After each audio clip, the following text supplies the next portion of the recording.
예레미야 12장 7절에서 17절까지 말씀입니다. 내가 내 집을 버리며 내 소유를 내던져 내 마음으로 사랑하는 것을 그 원수의 손에 넘겼나니 내 소유가 숲속의 사자같이 되어서 나를 향하여 그 소리를 내므로 내가 그를 미워하였음이로라. 내 소유가 내게 대하여는 문이 있는 매가 아니냐? 매들이 그것을 에워싸지 아니하느냐? 너희는 가서 들짐승들을 모아다가 그것을 삼키게 하라. 많은 목자가 내 포도원을 헐며 내 몫을 짓밟아서 내가 기뻐하는 땅을 황무지로 만들었도다. 그들이 이를 황폐하게 하였으므로 그 황무지가 나를 향하여 슬퍼하는도다. 온 땅이 황폐함은 이를 마음에 두는 자가 없음이로다. 파괴하는 자들이 광야의 모든 벗은 산 위에 이르렀고 여호와의 칼이 땅 이 끝에서 저 끝까지 삼키니 모든 육체가 평안하지 못하도다. 무리가 밀을 심어도 가시를 거두며 수고하여도 소득이 없은즉 그 소산으로 말미암아 스스로 수치를 당하리니 이는 여호와의 분노로 말미암음이니라. 내가 내 백성 이스라엘에게 기업으로 준 소유에 손을 대는 나의 모든 악한 이웃에 대하여 여호와께서 이와 같이 말씀하시니라. 보라, 내가 그들을 그 땅에서 뽑아버리겠고 유다 집을 그들 가운데서 뽑아내리라. 내가 그들을 뽑아낸 후에 내가 돌이켜 그들을 불쌍히 여겨서 각 사람을 그들의 기업으로 각 사람을 그 땅으로 다시 인도하리니 그들이 내 백성의 도를 부지런히 배우며 살아있는 여호와라는 내 이름으로 맹세하기를 자기들이 내 백성을 가르쳐 바알로 맹세하게 한 것 같이 하면 그들이 내 백성 가운데 세움을 입으려니와 그들이 순종하지 아니하면 내가 반드시 그 나라를 뽑으리라. 뽑아 멸하리라. 여호와의 말씀이니라. 아멘. 여러분, 오늘 말씀은 하나님의 기준에 대한 말씀입니다. 하나님의 기준. 하나님의 기준에 대한 말씀을 들으면 조금 무섭기도 하고 또 중요하기도 한 그 하나님의 기준에 대해서 말씀을 하시는데, 하나님께서 사람을 세우시기도 하고 버리시기도 한다는 의미입니다. 오늘 말씀을 보면 하나님께서 사람을 세우시기도 하지만 버리시기도 한다. 그리고 그 기준이 뭐냐? 하나님께서 사람을 세우시고 버리시는 데의 기준이 있습니다. 그것은 무엇이냐? 너무나 당연한 이야기지만 하나님께 가까이 하는 자입니다. 하나님을 가까이 하고 하나님께 순종하는 자. 너무나 당연한 얘기인데 이것을 잘 하지 못하는 경우가 많이 있는 거죠. 하나님을 가까이 하고 하나님께 순종하는 자, 이것이 하나님이 세우는 자이다 라고 하는 분명한 기준이 있음에도 불구하고 그렇게 하지 않는 경우가 많다는 겁니다.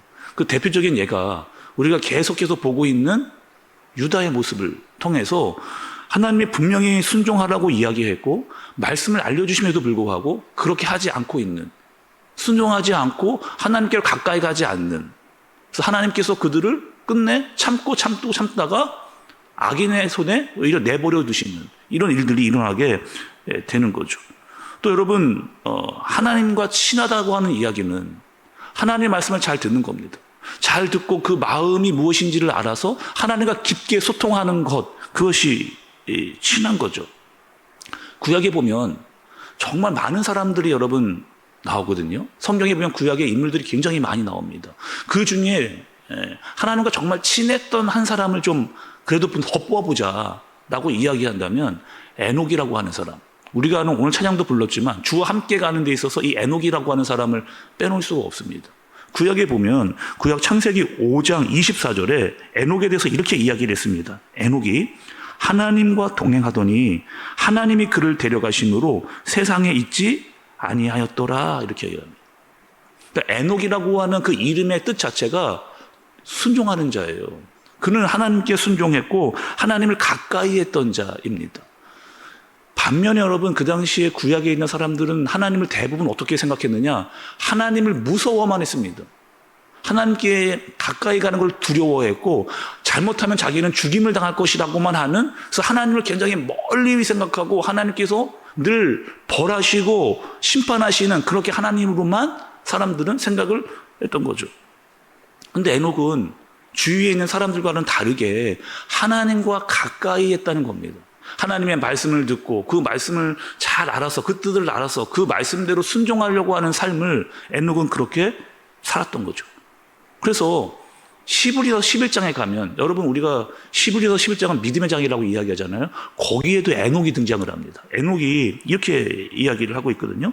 시브리서 11장 5절을 보면 믿음으로 에녹은 죽음을 보지 않고 옮겨졌으니 하나님이 그를 옮기심으로 다시 보이지 아니하셨느니라. 그는 옮겨지기 전에 하나님을 기쁘시게 하는 자라 하는 증거를 받았느니라. 이렇게 얘기합니다. 그러니까 에녹도 하나님과 함께하는 것이 너무 좋았고 하나님도 에녹과 같이 있는 것이 너무 좋았습니다. 그러니까 서로가 너무 좋았기 때문에 심지어는 지금 어떤 일이 일어났느냐, 하나님께서 그를 데려가신, 어떻게 데려가느냐, 죽음을 보지 않고 그를 하나님께서 불러 올리시는 그런 관계. 그러니까 서로가 너무 좋고 같이 있고 싶고 서로의 마음을 너무나 잘 알았기 때문에 더 많이 이야기하고 싶었던 하나님께서 에녹을 그냥 죽음을 보지 않고 데려가는 그런 일이 있게 되어진 거죠. 여러분, 이 에녹의 이야기를 왜 이렇게 길게 이야기하느냐? 하나님께서 원하신 게 있습니다. 하나님께서 원하시는 관계를 이야기해서 에녹을 이야기했고, 또 하나님은 유다와 이런 관계를 갖기를 원하셨던 거죠. 하나님의 마음을 알고 말씀을 알고 또 하나님께로 더 가까이 가기를 원하는 그런 유다 백성들이 되기를 하나님께서 바라셨는데 그들은 반대의 길을 걸어가는 겁니다. 여러분 7절의 말씀을 좀 보세요. 내가 내 집을 버리고 내 소유를 내던져 내 마음으로 사랑하는 것을 그 원수의 손에 넘겼나니, 이렇게 이야기합니다. 그러니까 내 백성을 내가 너무나 사랑하고 아꼈는데 너희들이 정말 갈 때까지 갔다는 거예요. 하나님의 말씀을 순종하지 않고 하나님의 마음을 모르는 채 불순종했다는 겁니다. 정말 나는 너희와 함께 하기를 원했는데 그렇게 하지 않았다. 수많은 선지자들을 보내고 또 마음을 알려줌에도 불구하고 돌아올 기미를 너희가 갖고 있지를 않다는 거죠. 여러분, 남유다의 이 행태에 대해서는 우리가 뭐 더 이상 이야기하지 않아도 여러분 잘 아시잖아. 이때까지 계속 남유다가 하나님께 어떻게 해왔는지를 우리가 말씀을 통해서 들어왔습니다. 여러분 9절의 말씀도 좀 볼게요. 9절의 말씀에 대해서 여러분 제가 좀 이해를 돕기 위해서 우리말 성경으로 제가 말씀을 좀 이해하기 쉽게 적어왔거든요. 여러분들은 가지고 계신 성경책을 좀 보시고 제가 우리말 설경을 좀 읽어드릴게요. 내 소유로 택한 백성이 내게 반점이 있는 내처럼 되느냐? 다른 내들이 그것 주위를 둘러싸고 있느냐? 너희는 가서 들판의 모든 짐승들을 모아 갖고 와서 그들을 집어삼키게 하라. 이렇게 이야기합니다.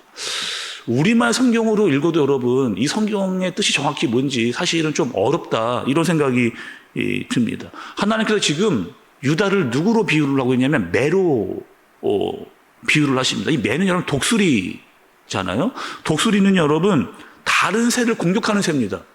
그리고 상의 포식자의 맹금류라고 할 수가 있거든요. 하나님께서 이스라엘을 독수리로 매로 비유하신 이유는 계속해서 지금 이 독수리가 다른 약한 것들을 공격하는, 집어삼키는 그런 존재로 너희가 악한 일을 계속하고 있다, 이런 이야기를 하고 계시는 겁니다. 근데 너희가 어떻게 될 거다? 이제 너희는 독수리고 매였는데 오히려 다른 매들, 다른 독수리들에게 둘러싸이게 될 것이다, 공격을 당하게 될 것이다 라고 하는 표현을 하나님께서 지금 해주시고 계시는 거예요. 특별히 여러분 이렇습니다.